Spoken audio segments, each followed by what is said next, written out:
I think it's okay to say at this stage of the game, they all lied. Barack Obama lied. Hillary Clinton lied. Joe Biden lied. Andrew McCabe lied. Peter Strzok lied. James Comey lied. Loretta Lynch lied. They all lied. They all knew what they were dealing with when they decided to go after President Trump regarding Russia. The origin story, if you will, of this collusion conversation all comes from a fever dream that Hillary Clinton had. How do I get Trump and how do I make people forget that I was utilizing this illegal email server?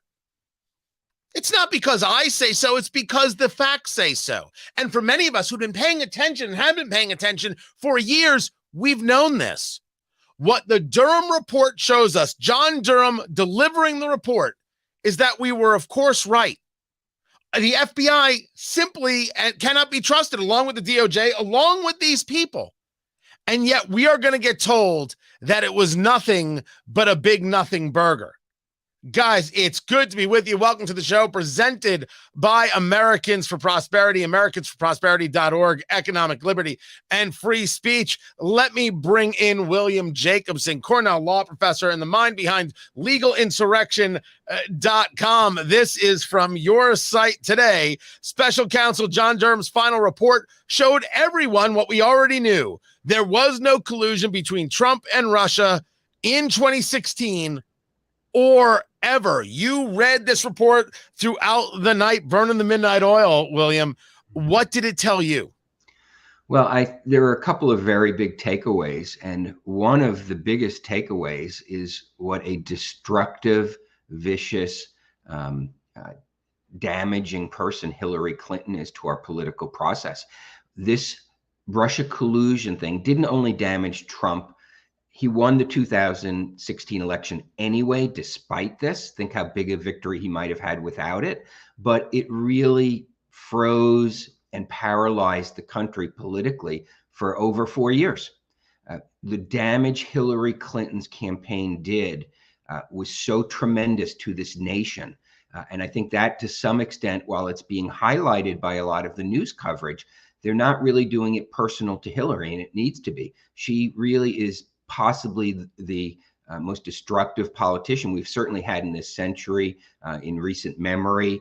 The manipulation that she perpetrated here is so horrible, not for what it did to Donald Trump. I mean, that's bad enough, but what it did to our nation. And we're at each other's throats because of what Hillary Clinton did. And she needs to be roundly condemned, and she's not getting a fraction of the criticism that she deserves. So let's take two steps back, sir, because you bring up a point that I think is incredibly important, regardless of politics.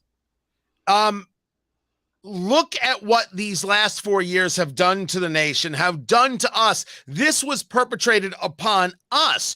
Trump will take it, of course, personally, and he's not wrong to do so, but it would be out of control. It would be an obscene thought almost to think that we aren't the victims of this. But as you're discussing, I'd like for you to break it down, and you do so over at legalinsurrection.com, your site. This entire conversation about Trump and the Russians comes from a Hillary Clinton and Clinton campaign fever dream that, hey, how can we put this together? Based on the report, how did they put that together? Yeah, I mean, it was done it was made up. I mean, it was fabricated. It was not even based on any real sourcing in the so-called Steele dossier. And it was completely concocted by Hillary Clinton paid operatives. That's how it happened. So, that's my first takeaway. The second takeaway is what you've pointed out. The FBI and the federal government played a supportive role in this. Remember that the FBI, according to the Durham Report, knew that this was a hoax, knew that there was no evidence to support it, but allowed it to percolate. And then they briefed the senior Obama administration officials about this. The report seems to indicate, including Obama, although it's a little unclear from the report, at least that I remember, whether it was face-to-face with him or through others to him. But clearly he was aware of it, and so was his whole administration. And they allowed this to happen, and they said nothing. They allowed people to report that they were investigating and said nothing. They were co-conspirators here. The Obama administration was fully on board with this, because if they weren't fully on board with it, they would have said something, that there's nothing there. And then you see James Comey and the others then using these Russia allegations in the Steele dossier to try to set up Trump. Remember, the then director of the FBI went to the White House a day or two after Trump took office to meet with him, to set him up, to give CNN an excuse to run the dossier. So this was really a fraud perpetrated by the Hillary Clinton campaign with the cooperation of the Department of Justice and the FBI. So that's, takeaway number two. And the federal government colluded here to interfere in an election and then to paralyze a president over things they knew had no basis. So that's takeaway number two. I think the use of the word colluded is a good one. I want to share this with you. I know that you're giving your commentaries, and we're going to see a lot more of you in the coming days. This was Jonathan Turley on Fox just the other day.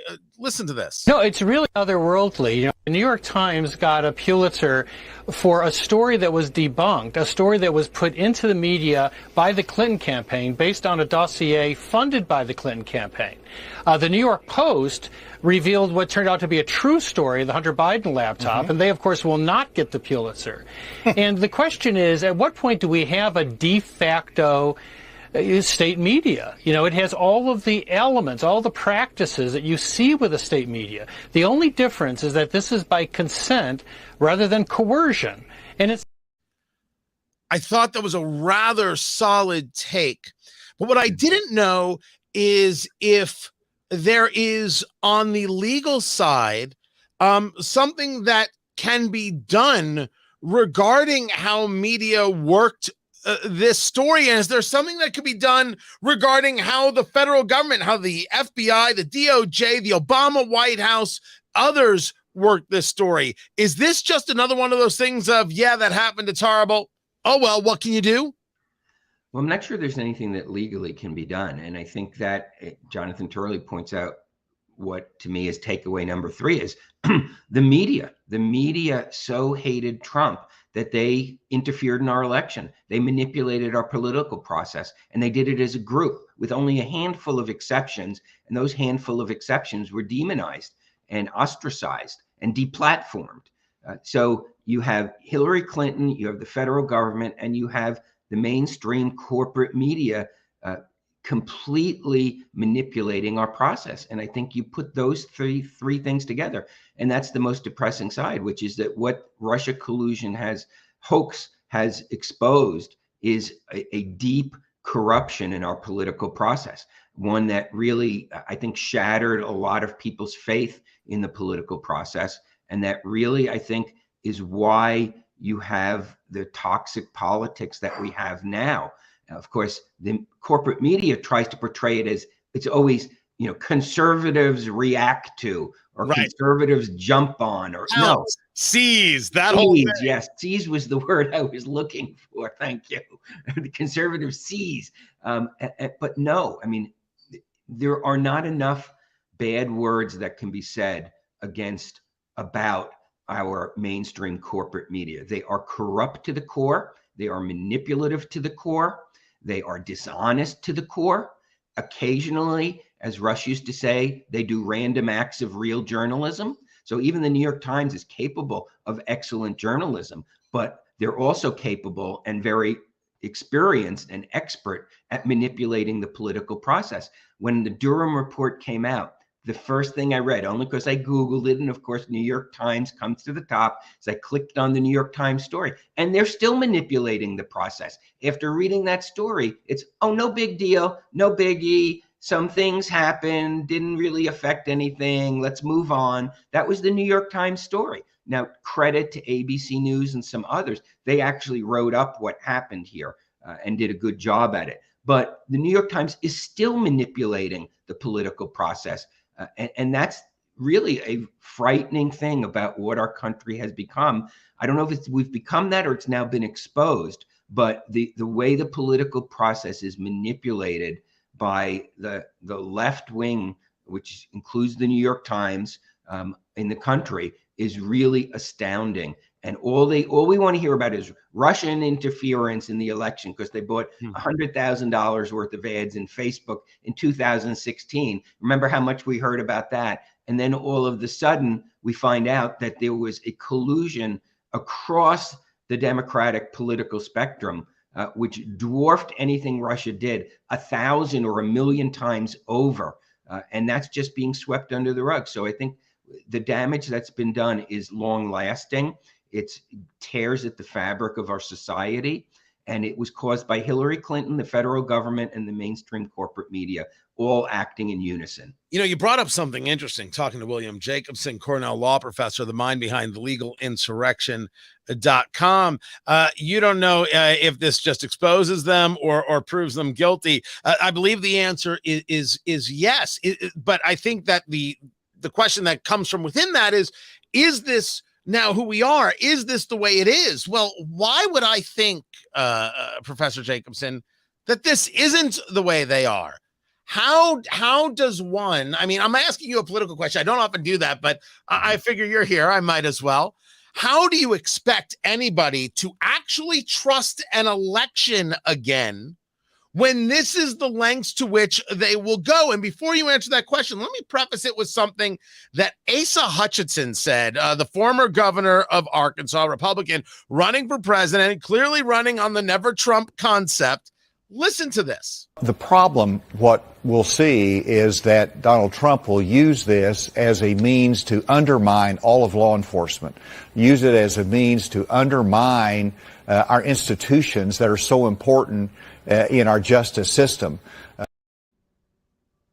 It's going to be Trump who uses this to undermine the DOJ and the FBI, when it's the DOJ and the FBI that went about undermining us, the American people. There's a real question here about, if this is the way it is, how does one have faith again? Well, I think that's a problem. And I think to blame Trump for what was perpetrated on him by Hillary, the FBI, the DOJ, and the mainstream media is absurd. You don't have to like him or dislike him, but he, along with the country, was the victim here. The victim are not the people being exposed. It's the fact that they did these things that are now being exposed. So I think that's ridiculous. I think that, there's nothing, I don't think, legally that can be done. It has to be a political solution. I mean, there has to be a cleaning of house throughout the federal government, similar to what Ron DeSantis is doing in Florida with the bureaucracies there. And Donald Trump tried to do a little bit of when he was president, didn't get very far. So I think that, if Republicans ever want to change this situation, you need to put in the White House somebody who has both the skill and the willingness to take on the bureaucracies. And you need a Republican Senate and House to get it done, because otherwise, you're absolutely right. We're at a stage in our political life in this country where it is very hard for anyone to make a difference, because of this manipulation that's still in place. And so I think that that's really damaging to our society. And I think a cleaning of house at the federal level is absolutely needed.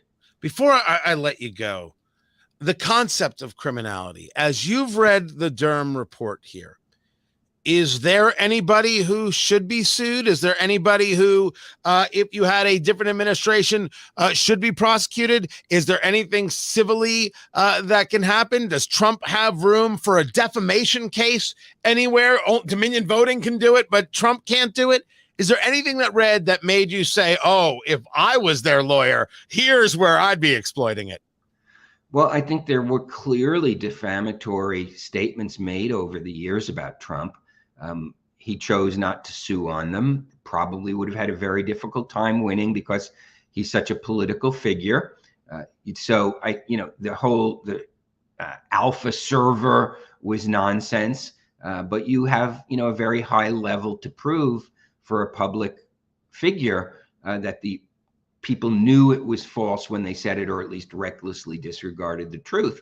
But when the New York Times and the media are all presenting a fabricated version of history, can you blame really people, or can you show a reckless disregard when they go along with that? So I think it's very tough. You have statute of limitations problems. I mean, Dominion is a whole different thing. I don't think that ever should have gotten to trial. I think that was a travesty, those rulings by the court. And then for whatever its reason, Fox settled it for an enormous amount of money. But I don't think they're really, you can compare one to the other. One was a corruption of the political process, and that's what happened to Trump because of this collusion over his fabricated collusion. Whereas a private defamation case by a company, I think, is not really a great analogy. So I think that Republicans have to show a backbone and a willingness to clean house. Asa Hutchinson, based on the comments that you just played, clearly doesn't have that attitude, right. And I think Republicans need to decide not only who can win, that's a big issue, because if we lose another 4 years of this, with Joe Biden, because Team Obama is still running the show in the Biden administration. Absolutely. Another 4 years. So Republicans need to decide not only who do they like more, but who do they think can win. But also part of that is, if that person does win, are they actually going to get the job done? Because as we saw with Trump's 2016 administration, he was incapable of taking on the bureaucracy. Now, I don't know that anybody could have done a better job, because a lot of what we now know about the bureaucracy was not exposed. It is now. So yes, this is going to bleed right into the Republican primaries and the presidential campaign, and it should. William Jacobson, Cornell law professor, the mind behind legalinsurrection.com. I appreciate you taking the time to be with us. You want to head over to legalinsurrection.com and check it out for yourselves. I appreciate you guys for being here. My thanks to Americans for Prosperity, our sponsor. Economic liberty, free speech, good people. Check out a chapter near you in the state that you are in, americansforprosperity.org. Greatly appreciate them. And guys, don't forget to subscribe on Rumble. We're doing good work, and we're going to do more of it. And it's thanks to you. Subscribe on Rumble right now. Go ahead, get it done. I'll catch you guys next time.